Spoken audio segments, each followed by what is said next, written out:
"I see enormous pain in this country," said President Biden, who is pushing forward with his plan over Republican objections. Democrats advanced with plans to begin drafting the aid package next week and speed it through the House by the end of the month.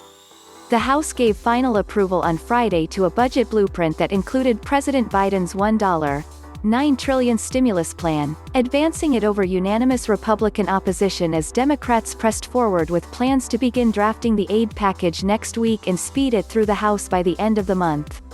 "Our work to crush the coronavirus and deliver relief to the American people is urgent and of the highest priority," Speaker Nancy Pelosi wrote in a letter to Democrats shortly before the bill passed by a 219 to 209 margin.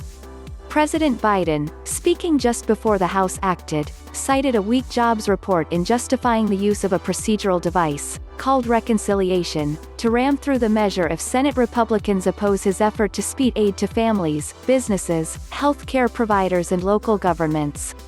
"It is very clear our economy is still in trouble," Mr. Biden said during remarks at the White House, amping up the pressure on an upper chamber bracing for former President Donald J. Trump's impeachment trial next week.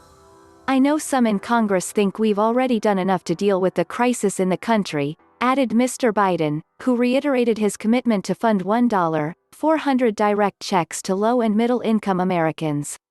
"That's not what I see. I see enormous pain in this country. A lot of folks out of work.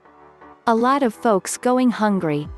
Mr. Biden's comments came as the Labor Departments reported on Friday that the economy added only 49,000 jobs in January, and just 6,000 in the private sector. The labor market remains 10 million jobs below its pre-pandemic levels. Hours earlier, as the sun rose over the Capitol dome, the Senate approved a fast-track budget measure, with Vice President Kamala Harris casting her first-ever tiebreaking vote after a grinding all-night session. The move, in theory, allows them to enact the package without any Republican votes.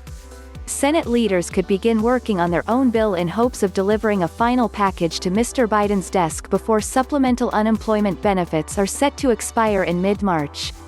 Jen Psaki, the White House press secretary, cited poll numbers showing bipartisan support among American voters for the plan, brushing aside criticism the White House was sacrificing bipartisan solidarity for partisan celerity.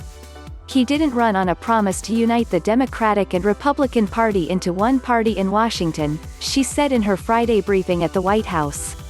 Still, Mr. Biden offered one olive twig on Friday, saying his plans could change to win over moderates in both parties, acknowledging that he favored restricting the direct payments to people earning less than $300,000.